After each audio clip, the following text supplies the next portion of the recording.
Hello mga amiga, amigos. Nandito na naman po ako. Bet sa Pinay sa Paris. Nandito po ako sa Paris. Nasa heart of Paris ako. Kasi may imimit po akong kaibigan na dumating dito kahapon sa Paris. At na-meet ko rin siya sa YT. Nag-stop over dito kasi galing siya ng New York. Tapos, stopover lang siya dito ng ilang days at mabalik na siya doon sa kanyang, sa Egypt yata, sa Egypt na. Kasi stopover lang siya dito eh. Tapos, ayun, medyo mamamasyal muna kami. Kaya lang, ang pangit ng weather guys. Ang dilim. O, tingnan nyo naman. Ang pangit. Kaya, baka naman sa susunod na araw, magandang weather.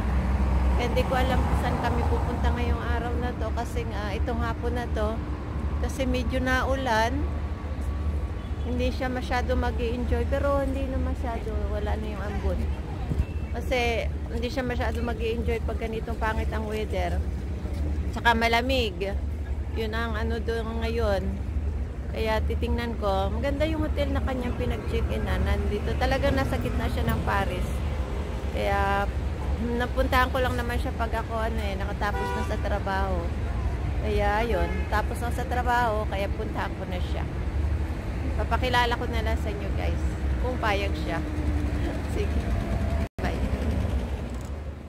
So dito ako sa sa lobby ng hotel ng friend ko. Ang ganda dito sa gabi. Nasaan ba yung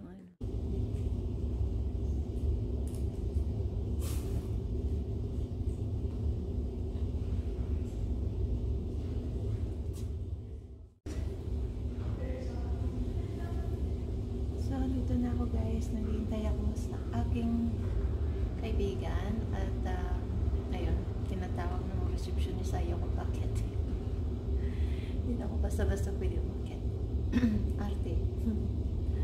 Kaya tinatawag na lang, hinihintay ko na lang dito sa lobby. Magandang lobby diba guys, na siya, may maliwanag. Maliwanag. Hindi ko lang alam kung magkano dito ang rate. Siguro mga 160 pag off season. Tapos pag season siguro, pag summer ganyan, mas mahal.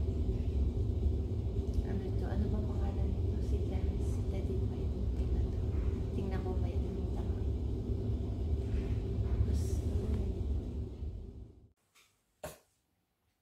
Good morning guys! Welcome back. Ako pala yung bumalik.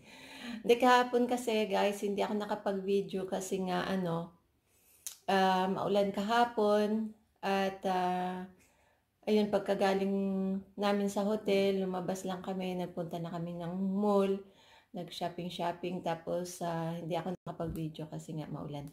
Tapos isa pa nga, hindi ko pwedeng ipakita sa inyo itong kaibigan ko kasi ayun niya nga, narespeto ko naman ang niya.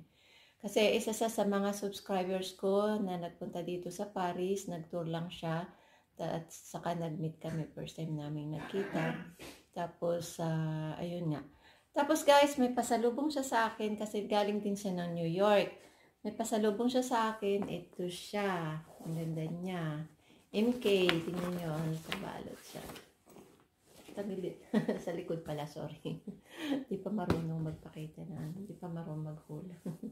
Ayan, MK siya, galing siya binili niya to sa New York, pinakita niya, pinasalubong niya sa akin. Tapos, ayan, ang ganda niya, di ba guys? So, nag-propose siya.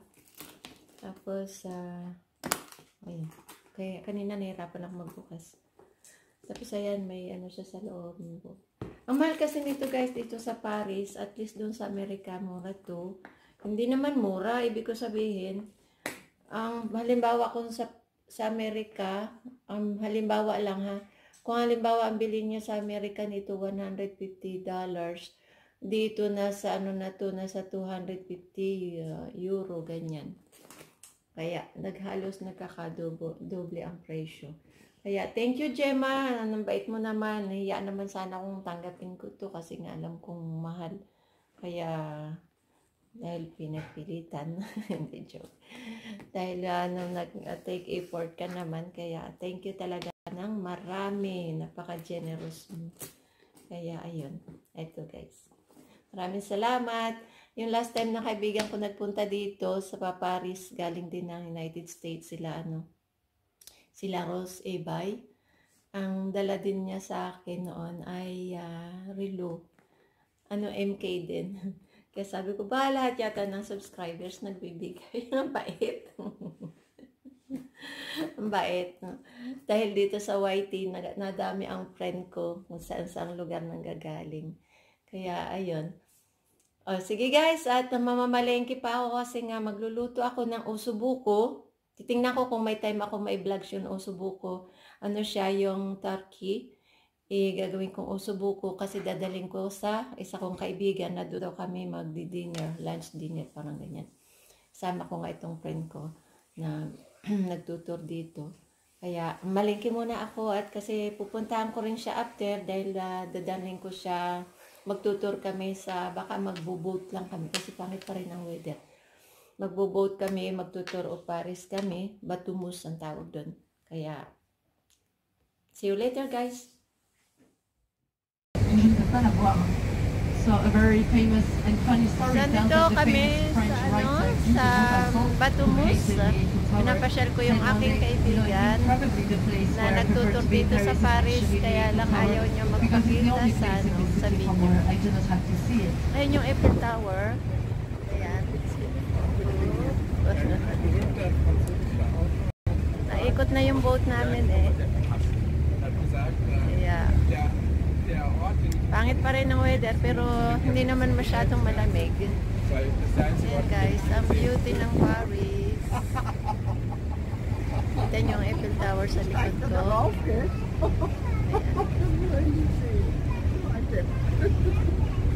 Ayan ang Eiffel Tower. In spite of its name, it is the oldest bridge of Paris. So why is it called New Bridge? Because at that time in Paris, houses were built all along bridges, but not in this one. So it was the first bridge where people could walk and have a view on the river. It was totally new for this time.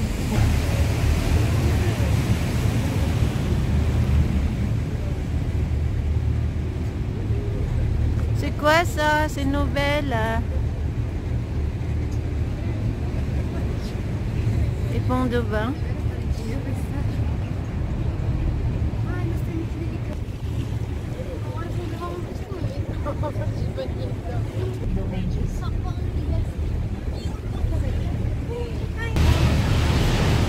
Notre-Dame de Paris. The Cathedral of Paris, Notre-Dame Cathedral, its construction began. We are now facing the little bridge. As its name says, it's the smallest bridge of Paris, and it already collapsed 13 times over. Vers la gauche, qui selon la légende serait une référence au Christ sur la croix qui avait la tête penchée vers la gauche. So you imagine Christ on the cross with the sword in the left. Pour son architecture, mais également pour sa grande rosace de gauche. Elle est composée de la lumière de la cathédrale. For its big rose window on your left of 13 meters of diameter, composed of 32,000 pieces of glass. It is located at the south of the cathedral because it's that rose that brings the entire cathedral's light.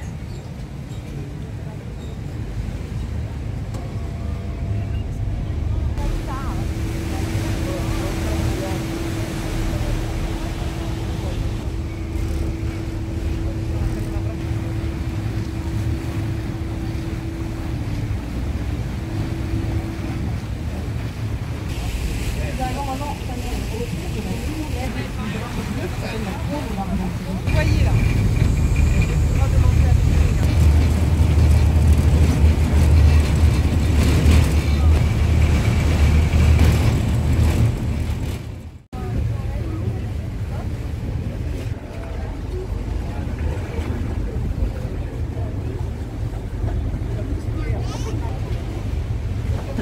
Il abrite le Museo Palace, built for the warfare of 1937. It houses the Modern Art Museum of Paris, and it became in 2014 the biggest contemporary art center of Europe.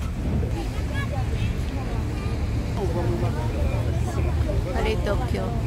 Left, you will see a golden sculpture. This is the golden flame, the exact copy of the flame of the Statue of Liberty in New York.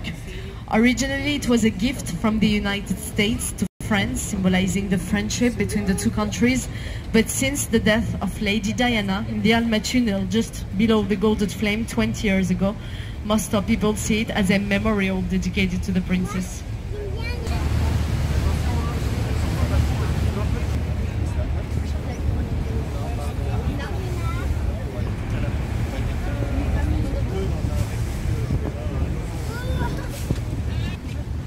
To the bridge, you will see the impressive glass roof of the Great Palace, built for the warfare of 1900.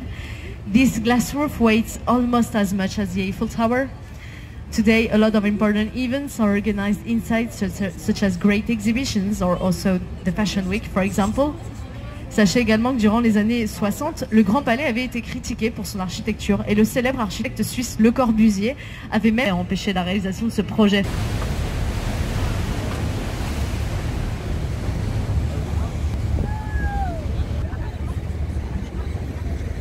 To the Alexander III Bridge, and this time on its center you will see the golden coat of arms of Paris, representing a boat surrounded by two sculptures symbolizing the river Seine, on which we're sailing now.